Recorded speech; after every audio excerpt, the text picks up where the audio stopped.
नमस्कार दोस्तों, मैं आप सभी का चिर परिचित दोस्त उपस्थित हूँ आप सभी की सेवा में एक बेहद ही महत्वपूर्ण जानकारी को लेकर के। जी हाँ, आइए आज हम सभी जानते हैं भुनी हुई गोंद 80 साल के बुढ़ापे में भी जवानी भर देगी। यह आज का टॉपिक है आप सभी के लिए।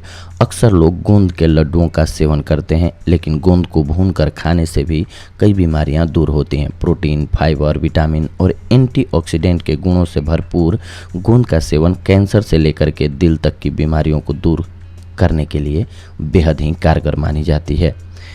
किसी पेड़ के तने को चीरा लगाने पर उसमें से जो स्त्राव निकलता है वह सूखने पर भूरा और कड़ा हो जाता है, उसे गोंद कहते हैं। यह शीतल और पौष्टिक होता है। उसमें उस पेड़ के ही औषधीय गुण भी मौजूद हो जाते हैं। साथ ही आयुर्वेदिक दवाइयों में गोली या बटी बनाने के लिए भी पाउडर की बाइंडिंग के लिए गोंद का इस्तेमाल होता है। सर्दियों में इसे खाने से पुरानी खांसी, जुकाम, फ्लू और इन्फेक्शन जैसी समस्याएं नहीं होती हैं। रोज़ाना गोंद को भून करके खाने से शरीर अंदर से गर्म रहता है, जो आपको कई बीमारियों से दूर रखता है। आइए जानते हैं रोज़ाना भुनी हुई गोंद खाने के फ़ायदों के बारे में। आइए सबसे पहले तो जान लेते हैं गोंद को भूनने की विधि के बारे में। एक पैन में 1 से या आधा टीस्पून तेल गर्म करके उसमें गोंद को भून लें। 3 से 4 मिनट भूनने के बाद गोंद पॉपकॉर्न की तरह फूल जाएंगे। सर्दियों में गोंद से बने लड्डू का सेवन भी बहुत ही ज़्यादा फायदेमंद होता है। अब कितने प्रकार के गोंद होते हैं, आइए ये जानिए। कीकर या बबूल का गोंद पौष्टिक होता है। नीम का गोंद रक्त की गति बढ़ाने वाला स्फूर्तिदायक पदार्थ है। इसे ईस्ट इंडिया गम भी कहते हैं। इसमें भी नीम के औषधीय गुण मौजूद होते हैं। पलाश के गोंद से हड्डियां मजबूत होती हैं। पलाश का 1 से 3 ग्राम गोंद मिश्री युक्त दूध अथवा आंवले के रस के साथ लेने से बल एवं पौरुष में वृद्धि होती है तथा अस्थियां मजबूत बनती हैं और शरीर पुष्ट होता है। यह गोंद गर्म पानी में घोल करके पीने से दस्त एवं संग्रहणी में आराम मिलता है। आम की गोंद स्तंभक एवं रक्त प्रसादक है। इस गोंद को गर्म करके फोड़ों पर लगाने से पीप पक करके बह जाती है और आसानी से भर जाता है। आम की गोंद को नींबू के रस में मिला करके चर्म रोग पर लेप करें, आपका चर्म रोग दूर हो जाएगा। सेमल का गोंद मोचरस कहलाता है। यह पित्त का शमन करता है। अतिसार में मोचरस चूर्ण 1 से 3 ग्राम इसको दही के साथ प्रयोग करना है, आपको लाभ होता है।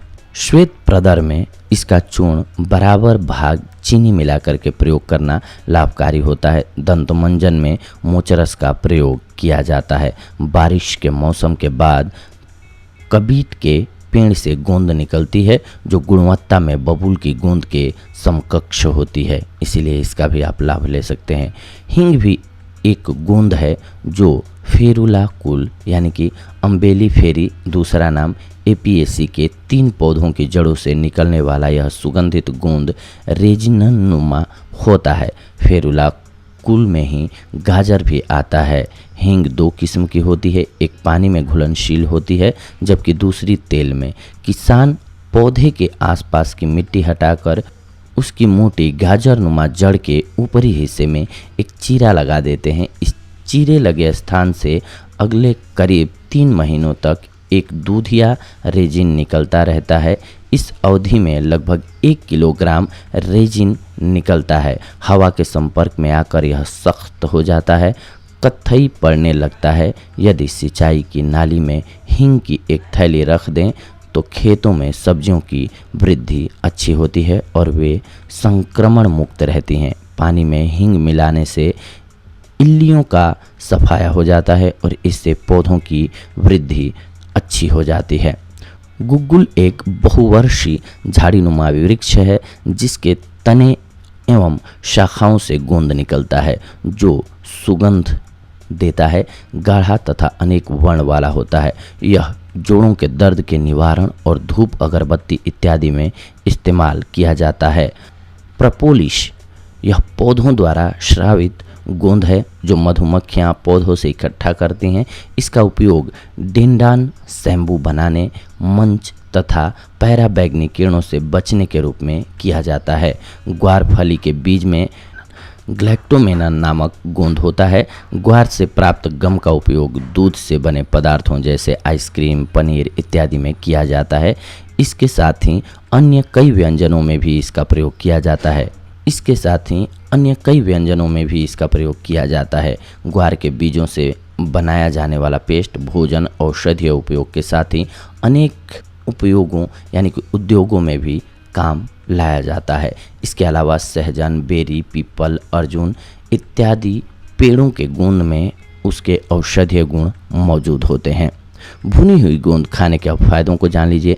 दिल के रोग, जी हाँ, इसे भून करके रोजाना सेवन करने से दिल के रोग और हार्ट अटैक के खतरे को कम किया जा सकता है। इसके अलावा इसका सेवन मांसपेशियों को भी मजबूत बनाता है। प्रेगनेंसी में फायदेमंद। प्रेगनेंसी में गोंद का सेवन महिलाओं की रीढ़ की हड्डी को मजबूत बनाता है। इसके अलावा इसका सेवन ब्रेस्ट मिल्क को बढ़ाने में भी मदद करता है। कब्ज या एसिडिटी की समस्या होने पर 1 चम्मच गोंद का सेवन करें। दिन में 1 बार इसका सेवन करने से आपकी कब्ज की समस्या दूर हो जाती है। सर्दी और खांसी। गोंद को गर्म पानी के साथ खाने से सर्दी, खांसी, जुकाम और बुखार की परेशानी दूर होती है। इसके अलावा इसका सेवन पेट इन्फेक्शन के खतरे को भी कम करता है। प्रतिरोधक क्षमता। जी हाँ, सुबह दूध के साथ गोंद का सेवन करने से रोग प्रतिरोधक क्षमता बढ़ती है। इससे आप कैंसर, डायबिटीज और ब्लड प्रेशर जैसी बीमारियों से बचे रहते हैं। कमजोरी। शरीर की कमजोरी को दूर करने के लिए रोजाना आधे गिलास दूध में गोंद मिला करके पिएं। इसका सेवन थकान, कमजोरी, चक्कर आना, उल्टी और माइग्रेन जैसी समस्याओं को दूर करता है। खून की कमी। गोंद के लड्डू, पंजीरी या चिक्की का सेवन शरीर में खून की कमी को पूरा करता है। इसके अलावा इसके लड्डू का सेवन सर्दियों में शरीर को अंदर से गर्म भी रखता है। पीरियड्स दर्द, ल्यूकोरिया, डिलीवरी के बाद कमजोरी और शारीरिक अनियमितताओं को ठीक करने के लिए गोंद और मिश्री बराबर मात्रा में मिला करके कच्चे दूध के साथ खाएं, आपको लाभ होगा। इसके अलावा महाशक्तिशाली ऊर्जा से भरपूर गोंद के लड्डू के सेवन से 80 वर्ष का बूढ़ा भी कहे कि अभी तो मैं जवान हूँ। हमारे बहुत से मित्र हमारे अक्सर वजन बढ़ाने और सेहत को बेहतर बनाने के लिए किसी प्रयोग के बारे में पूछते ही रहते हैं। हमने पहले भी कई बार काफ़ी अच्छे प्रयोग आपके लिए बताए हैं, पर आइए आज हम आपको एक विशेष लाभकारी उपाय बताते हैं। सबसे पहले जो हम आपको सामग्री बता रहे हैं, इनको नोट कर लीजिए। इनका प्रयोग करके आप मोटापे से छुटकारा पा सकते हैं। जी हाँ दोस्तों, तो ये थी वो जानकारी गोंद से रिलेटेड, यानी कि इन प्रकार के गोंद का प्रयोग करके आप लाभ उठा सकते हैं। आप अपने आप को स्वस्थ और सुरक्षित रख सकते हैं। अगले एपिसोड में आप सभी के साथ जुड़ेंगे एक और बेहद ही महत्वपूर्ण जानकारी को लेकर के। तब तक के लिए धन्यवाद। नमस्कार दोस्तों।